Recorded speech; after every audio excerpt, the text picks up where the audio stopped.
आदाब सत श्री अकाल। मैं Nisar Sohail TV N7 news में आपका स्वागत करता हूं। आइए एक नजर डालते हैं आज के मुख्य समाचार। कुतबुल्लापुर जिरीमेटला पुलिस स्टेशन के लिमिट्स में एक वाकया पेश आया जो कि एमएलए केपी विवेकानंदा के पीए हरिबाबू जो कि कैंप ऑफिस में गरीब आवाम को लूटते हुए पकड़े गए। आप देख सकते हैं कि आज एक जिरीमेटला पीएस की तरफ से प्रेस मीट रखी गई थी जिसमें सारी तफसीलात बताई। एमएलए केपी विवेकानंदा के एमएलए कैंप ऑफिस में गरीब आवाम को लूटने वाले हरिबाबू पीए हरिबाबू को आज गिरफ्तार कर लिया गया जो कि गरीब आवाम के पास डबल बेडरूम दिलाता कहकर गरीब आवाम के पास से पैसे लूटने वाले एमएलए केपी विवेकानंदा का पीए हरिबाबू को आज गिरफ्तार कर लिया गया और उसके पास से एक मोबाइल फोन जिससे वो बिजनेस कर रहा था उसे भी जब्त कर लिया गया। और आप देख सकते हैं कि हरिबाबू जो कि गरीब आवाम को लूटते लूटते एक अपना बड़ा घर बना लिया जिसमें वहाँ वही पैसों से गरीब आवाम के पैसों से घर बनाकर वहाँ पर रहना शान शौकत से रह रहा था। आज इस फ्रॉड को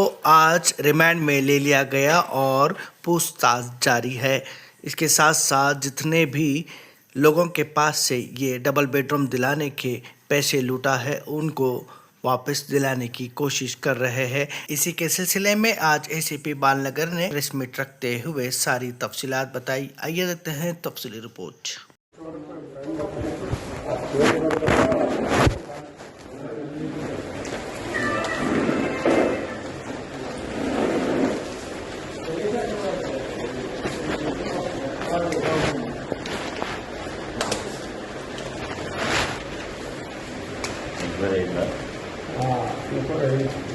వాళ్ళు ఫోన్లో చూసారు వాళ్ళు ఇది కూడా అంతే.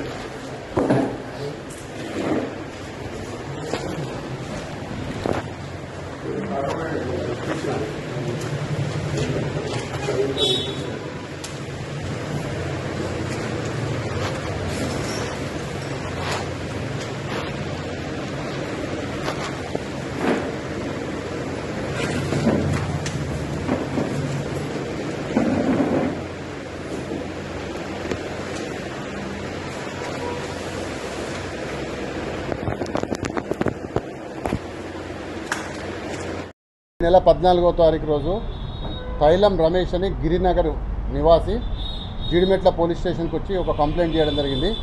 ఆ కంప్లైంట్లో సారాంశం ఏంటంటే బొదిమిశెట్టి గిరిబాబు అని బొదిమిశెట్టి హరిబాబు అని అతను కుత్బుల్లాపూర్ ఎమ్మెల్యే క్యాంప్ ఆఫీస్ చింతల్లో గత 10 సంవత్సరాల నుంచి పనిచేస్తున్నాడని, ఆ పనిచేసే క్రమంలో వీళ్ళు మీకు డబుల్ బెడ్రూమ్ ఇప్పిస్తానని చెప్పేసి ఈ కంప్లైంట్ దగ్గర నుండి 1 లక్ష రూపాయలు తీసుకోవడం జరిగింది.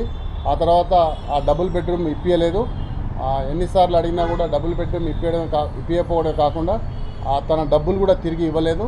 తనలాగా ఇంకొక 83 మందిని కూడా ఇతను మోసం చేసి ప్రతి వ్యక్తి దగ్గరికి వెళ్ళి 1 లక్ష రూపాయలు తీసుకున్నట్టు మాకు ఇతను కంప్లైంట్ చేయడం జరిగింది. ఆ కంప్లైంట్ మీద జీడిమెట్ల ఎస్హెచ్ఓ గారు మల్లేష్ గారు ఇమీడియట్గా కేసు నమోదు చేసుకొని దర్యాప్తు చేపట్టడం జరిగింది. ఈ దర్యాప్తులో భాగంగా మేము ఇమీడియట్గా ఒక 8 మంది విక్టిమ్స్ను అంటే బాధితురాలను దీంట్లో ఎగ్జామిన్ చేసి వాళ్ళ స్టేట్మెంట్స్ రికార్డ్ చేయడం జరిగింది. అదేవిధంగా కొంతమంది డబ్బులు డైరెక్ట్గా ఇస్తుంటే కూడా వీడియో రికార్డింగ్స్ కూడా మేము కలెక్ట్ చేసుకోవడం జరిగింది. అన్ని ఆధారాలు సేకరించిన తర్వాత ఈరోజు 3 గంటలకు ఈ బొదిమిశెట్టి హరిబాబును అతని ఇంటి వద్ద ఈరోజు అరెస్ట్ చేయడం జరిగింది. అరెస్ట్ చేసి అతని ఇంటరాగేషన్ రిపోర్ట్స్ రాసుకొని అతని యొక్క సెల్ ఫోన్ ఈ నేరంలో ఉపయోగించిన సెల్ ఫోన్ కూడా సీజ్ చేయడం జరిగింది. అతని ఇంటరాగేషన్ తర్వాత మనకు బాధితులు చెప్పేది ఏంటంటే అతను ఈ మధ్యనే ఒక ఇల్లు భూమిరెడ్డి నగర్లో ఇల్లు కట్టుకున్నాడని, ఆ ఇల్లు కట్టుకోవడానికి ఈ మోసం చేసిన డబ్బులు కూడా అందులో ఈ హరిబాబు పెట్టుకున్నాడని చెప్పేసి వాళ్ళు ఆరోపించడం జరుగుతుంది. ఒకవేళ నిజంగా మా విచారణలో ఆ విధంగా తేలితే ఆ ఇల్లును కూడా మేము సీజ్ చేయడం జరుగుతుంది. కోర్టుకు ఆ ప్రాపర్టీ కూడా హ్యాండ్ ఇవ్వడం జరుగుతుంది. ఈ కేసులో వీళ్ళే కాకుండా ఇంకెవరైనా బాధితులు ఉన్నా కూడా రావాలని చెప్పి ముందుకొచ్చి మాకు స్టేట్మెంట్ ఇవ్వాలని చెప్పి విజ్ఞప్తి చేయడం జరుగుతూ ఉంది. అయితే ఈ కేసులో ఈ హరిబాబుతో పాటు ఇంకెవరైనా పాత్ర ఉందా అనేది కూడా పూర్తిగా మేము విచారించి లోతుగా దర్యాప్తు చేసి చర్యలు తీసుకుంటాం.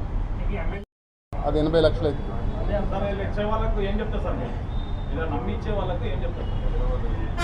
ఇలా ఎవరిని కూడా నమ్మి మోసపోవద్దు. ఎందుకంటే ఏదైనా ప్రభుత్వ పరంగా ప్రభుత్వమే చేస్తుంది. మధ్యవర్తులు, దళారులు లేకపోతే ఎవరి పాత్ర ఉన్నా ఇది కరెక్ట్ కాదు. ఇది పెద్ద స్కామ్ గా సార్, దీనిలో పెద్ద స్కామ్. దీన్ని లోతుగా విచారించకుండా సింపుల్గా మీరు రిమాండ్ చేసేస్తున్నారు. మేము లోతుగా ఎందుకు విచారించము? రిమాండ్ అనేది 24 గంటలలో ప్రొడ్యూస్ చేయాలి. మళ్ళీ మేము అవసరమైతే మేము పోలీస్ కస్టడీ తీసుకొని పూర్తిగా విచారిస్తాం. ఇది పెద్ద స్కామ్, ఇది మామూలు స్కామ్ కాదు కదా. ఆర్టీఓ సంతకాలు, ఆ కేసు వేరు. ఆ కేసు ఒక అమ్మాయి కంప్లైంట్ చేసింది. దాని మీద కూడా కేసు నమోదు చేసుకోవడం జరిగింది. దాని మీద దర్యాప్తు చేపడతాం.